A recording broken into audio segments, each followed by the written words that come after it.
Pangulong BBM nag-inspeksyon sa mga proyekto sa Davao Region. 147 million pesos na pondo ipinagkaloob sa Davao de Oro Hospital. Detalye ng balita mula kay Jun Soter mula sa Action Radio Davao. May buntag ni mo, Jun.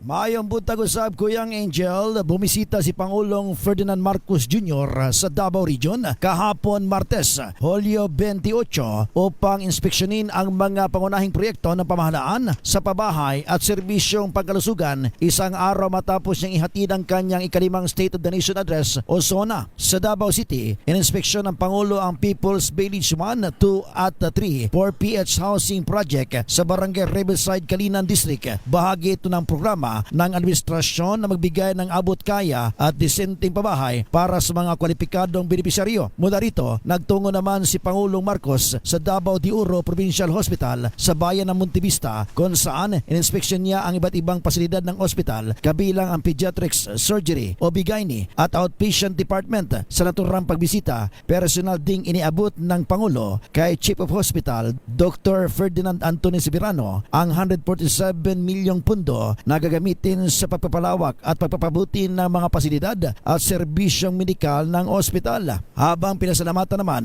ni Governor Raul Mabanglo ang pagbisita at pagbibigay ng pundo ni Pangulong Ferdinand Marcos Jr. Ayon sa Malacanang, bahagi ang mga pagbisitang ito ng patuloy na pagmomonitor ng Pangulo sa pagpapatupad ng mga prioridad na programa ng pamahalaan sa pabahay, infrastruktura at serbisyong pangkalusugan sa iba't ibang bahagi ng bansa. Ito si Jun Soter para sa DZRH. Una sa Pilipinas, una sa Pilipino. Daghang salamat, Jun Soter.